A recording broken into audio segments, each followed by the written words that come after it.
Hello, আসসালামু আলাইকুম। চলুন আমার কাজের একাংশ আপনাদের সাথে শেয়ার করি। অর্ডারি প্রোডাক্ট হাতে পাওয়া থেকে শুরু করে কাজ কমপ্লিট করা পর্যন্ত। তো এখানে অনেকগুলো কাজের অর্ডার এসেছিল। এখানে টোটাল 13 পিস 3 পিস আর হচ্ছে 2টা শাল, এগুলো পাইকারি অর্ডার ছিল। তো এগুলোরই কাজ করব। এখানে সব প্রোডাক্টগুলো খুলে খুলে একটু চেক করে নিচ্ছিলাম যে ঠিক আছে কিনা। অনেকেই বলেন যে আমি এত কাজ কিভাবে একা করি, নাকি কোনো কর্মী রেখেছি। আসলে এই অর্ডারি কাজগুলো আমি একা হাতেই করি। আমার পড়াশোনার পাশাপাশি হচ্ছে আমি এই অর্ডারি কাজগুলো করে থাকি। কম সময়ের মধ্যে কিভাবে আমি এই কাজগুলো একা হাতে কমপ্লিট করি, চলুন আজকে সেই গল্পটাই আপনাদের সাথে শেয়ার করব। তো আমি একটু আপনাদেরকে আমার ঘরের অবস্থাটা দেখাচ্ছি। মানে এখানে আমি হচ্ছে এক একটা প্রোডাক্ট আর্ট করে রেখে দিয়েছি শুকানোর জন্য। হ্যান্ড পেইন্টের কাজ কিন্তু খুবই দ্রুতভাবে কমপ্লিট করা যায়। এটার জন্য কিন্তু অনেকগুলো ফ্রেম লাগে। যদিও আমি অনেকগুলো ফ্রেম না করতে পারলেও হচ্ছে মোটামুটি ছোট বড় মিলিয়ে হচ্ছে 2-3টা ফ্রেম দিয়ে কাজ করি। এজন্য হচ্ছে একটু তুলনামূলক সময় কম লাগে, মানে একটু কম সময়ের মধ্যে প্রোডাক্টগুলো আর্ট করতে পারি।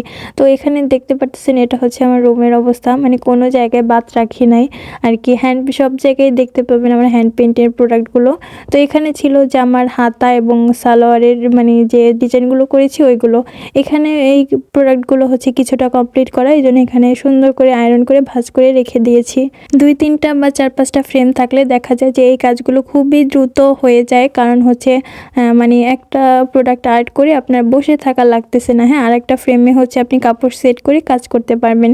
এতে করে দেখা যায় যে শুকানো পর্যন্ত আপনার ওয়েট করা লাগতেছে না। এরকম করেই কিন্তু হচ্ছে 3-4টা ফ্রেম থাকলে কাজগুলো খুবই তাড়াতাড়ি হয়ে যায়। তো আমি হচ্ছে এখানে ছোট বড় মিলিয়ে 2-3টা ফ্রেম দিয়ে কাজ করতেছি। দেখা যায় যে হাতা এবং সালোয়ারের ডিজাইনগুলোতে আমি হচ্ছে ছোট ফ্রেমগুলো ইউজ করতেছি। মানে আমার হচ্ছে জামাটা আর্ট করে বসে থাকা লাগতেছে না। মানে এভাবে করে হচ্ছে আমি কাজগুলো কমপ্লিট করি।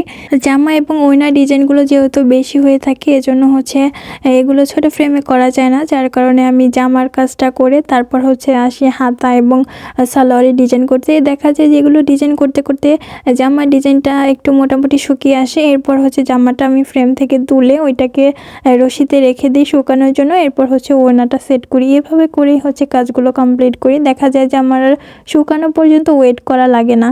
এর মধ্যে দেখা যায় যে মানে একটার পর একটা সেট করে কাজ করতে পারি। তো এখানে দেখেন মানে আমার ঘরের অবস্থাটা পুরো বিছানার ওপরে রশিতে সব জায়গায় হচ্ছে কাজগুলো করে রেখে দিয়েছি শুকানোর জন্য। তো এখানে কিন্তু মোটামুটি অনেকগুলো কাজ করেছি আমি। এখানে পাইকারি অর্ডার ছাড়াও হচ্ছে আরও অর্ডার ছিল, ওই কাজগুলোও করেছি। এই যে এগুলো প্রত্যেকটাই কিন্তু আমি এখানে শুকানোর জন্য রেখেছি। আর এই কাজগুলো কিন্তু আমি খুব বেশি একটা সময় নেই, অল্প সময়ের মধ্যেই হচ্ছে 3 পিসগুলো কমপ্লিট করে ফেলেছি। যেটুকু সময় লেগেছে শুকাতে, কারণ হচ্ছে শীতের সিজন, কোনো রোদ টোদ কিছুই ওঠে না। এই জন্য হচ্ছে পেন্টিংগুলো শুকাতে অনেক দেরি লাগে। হ্যাঁ, এই ক্ষেত্রে একটু সময়টা বেশি গিয়েছে। আর আমি এই আর্টের বিষয়ে একটু বেশি সময় দিতে পারি, কারণ হচ্ছে আমার মানে কাজই হচ্ছে 2টা, একটা হচ্ছে পড়াশোনা করা আর আর্টের কাজ করা। এর বাইরে আমি আর কোনো কাজ করি না। এজন্য হচ্ছে আমি একা হাতেই এই প্রোডাক্টগুলো রেডি করি এবং সব কিছু একা হাতেই করতে পারি। তো এভাবে করেই আমি হচ্ছে পেন্টিংয়ের কাজগুলো করি। আর অর্ডার নেওয়া থেকে শুরু করা, পার্সেল রেডি করা, পার্সেল কাস্টমার কাছে ঠিকভাবে পৌঁছালো কিনা সব কিছু দেখাশোনা আমি নিজেই করি। সবাই আমার জন্য অনেক দোয়া করবেন, যাতে আগামীতে আমি আপনাদেরকে আরও সুন্দর ডিজাইন উপহার দিতে পারি। সবাই ভালো থাকবেন, সুস্থ থাকবেন। আল্লাহ হাফেজ।